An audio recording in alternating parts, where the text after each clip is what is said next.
guys! So, it's already 5 na guys. So, this is the continuation of my vlog kanina nung nag-haul ako ng ating mga pinamili. So, ngayon, ipapakita ko sa inyo kasi na-arrange ko na yung mga pinamili ko kahapon guys. And tingnan nyo, ang ganda na ng aking...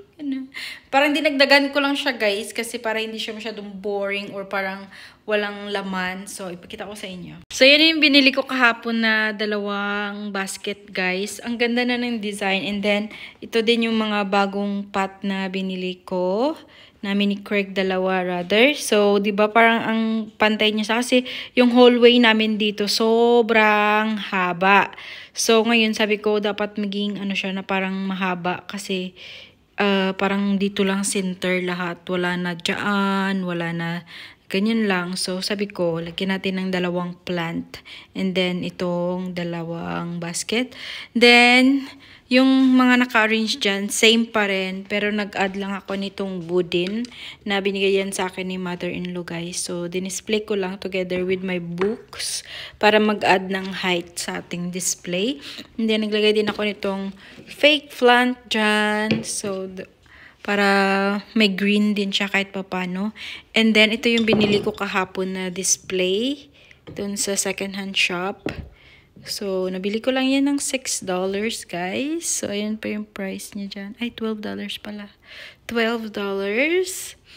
So, dyan siya katabi nitong binili din namin ni Craig na, na malaking pot. So, sinabay ko silang dalawa dyan. And para magkontra na puro nude and skin tone yung color, nag-add din ako ng maliit na black. And then, kontra doon. So, diba ang ganda na? And then, yung picture namin nung anak ni Craig and then ako nung wedding namin. So, yan na yung ating hallway table, guys. So, happy na ako niyan. Sana hindi na iba-iba yan. Pero kasi tinerno ko na sila, pati yung plant. And then, yung dalawa. So, okay na yan. So, punta na naman tayo sa ating dining. So, yung dining namin, guys, tinanggal ko na naman yung white. Iniba ko na naman siya dito sa, diba dati yung puro pink na flowers yung nakalagay dyan. So, yun yung nilagay ko yung rose na may greeny. And then, naglagay din ako ng maliit na wooden dyan para mag-contrast dito sa ating chair sa dining. So, ganyan siya. Para simple lang, para wala na yung over na nakalagay dyan sa ating dining. So, tinanggal ko din yung runner para hindi ma-over yung ating display. So, ayan. I'm so happy with it. And then guys, dito naman sa aming TV, inarrange ko din siya, inilagay ko din yung mga ibang binili ko kahapon. So, pagkita ko sa inyo. So, binalik ko na naman yung halaman dyan guys, kasi para hindi masyadong boring yung area na to. Mahirap kasi siyang lagyan ng design dyan, kasi sobrang liit ng space. So, yung ginawa ko, pinatong ko lang yung malaking sa dalawang to, para mapantay din yung color niya dyan sa ating, anong tawag nito, talagay ng mga gamit dyan. Then, ito yung nabili ko kahapon na flower base. So, ang cute niya. Hindi ko na lang siya nilagyan ng flowers kasi ma-over na. Meron na kasi tayong green dito. So, hindi ko na siya nilagyan. Parang display na lang sila yung mga flower base na nandun yan dati sa console table naman. So, nilipat ko lang dito kasi medyo matchy sila nitong ito. So, ayan. And then, nilagay ko din dito yung binili kong books na 3, yung pang cooking books. And then, ito, binigay sa akin ni mother-in-law yan. Lagayan ng mga, yan siya guys, ng mga jewelries. So, ang ginawa ko, pinatong ko siya dyan. And then, nilagay ko yung picture namin ni Craig. And then, itong maliit na, na nabili ko din sa second-hand shop for $3. So, nilagay ko din dyan siya. Para mabasag lang yung color na puro nude and everything. Then, dito na ito, nag-gift din ito sa akin nung Christmas ni Craig. So, mabango yan siya guys. Nilalagyan yan siya ng ganito. Tapos, binubuhos mo dyan para mabango. So, dyan, nilagay ko siya dito para din siya. So, ayan guys.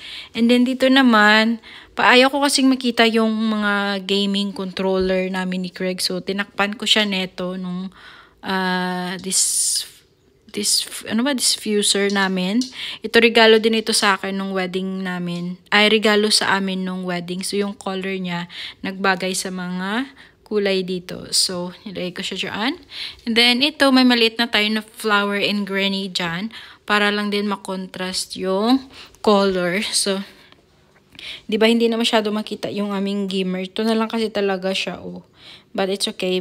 One of this day, baka, hindi naman ngayon. So, baka papalitan namin yan ng mas mahaba siya at malaki. And then, hindi makita yung ano, para mas maganda. For now, ginawan ko na lang muna ng paraan na mas maganda siya tingnan. So, yan na siya, guys. Yan na yung ating ano ng TV.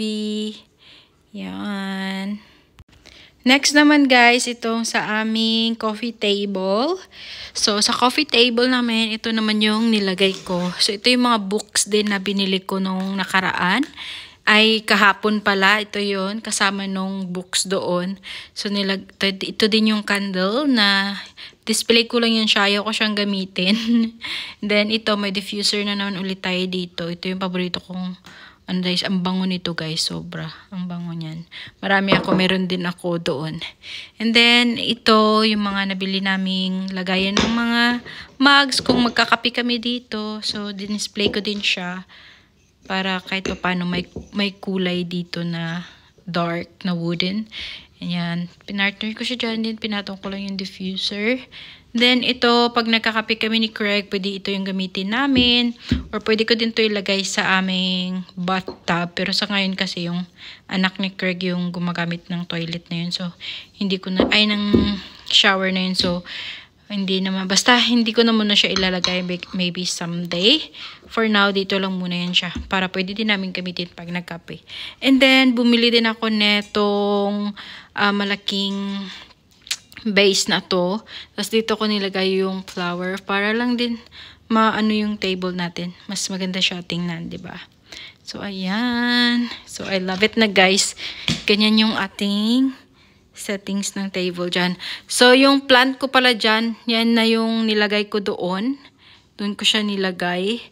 Kasi dito, maglalagay tayo ng Christmas tree dyan soon. Kaya sabi ko, linisin lang muna yung area na yan na walang nakalagay. Para sa, pag nakakuha na ako ng Christmas tree, dyan ko na siya ilalagay. And also, we're planning to get another armchair couch. So, armchair, yung single lang na ilalagay namin dyan kung wala pang Christmas tree. And then, a small table. So, ganyan yung plano ko dyan. Dito naman, kailangan kong linisan yan, guys. Pero, ngayon, hindi ko na muna siya nilinis kasi ang dami ko nang ginawa today. Then, yan yung water na niregalo sa akin ng anak ni Craig ng Christmas. Then, yung nabili ko kahapon, guys. Then, ito na parang dinidikdikan siya ng mga bawang. Dinisplay ko siya dyan. Dyan ko siya nilagay sa, ano namin, tapos pinartner ko na ito. Then, ito, pang spray ito sa bahay para mabango. So, paborito ko din yan. Katulad yan siya ng mga diffuser namin. Ayan. So, sobrang bango nito, guys. So, pag may bisita, nilalagay ko yan. Or, kami, pag nakatapos kong magluto, yan yung nilalagay ko. So, dyan ko siya inilagay. May konti tayong halaman. Then, next ko na gagawin, guys, papalitan ko yung mga kutsyon natin sa ating sofa. Para, ano siya, hindi kasi bagay yung mga kulay. So, papalitan natin ng mga plain yan. And yan yung gagawin ko ngayon. So, let's do it. So, magpipili ako, guys, kung anong mga kulay yung ilalagay ko. Kung ano ba yung magandang kulay. May partner. Kailangan ko pang bumili pa ng ibang mga pangano natin dito. Pang ganito. So, maybe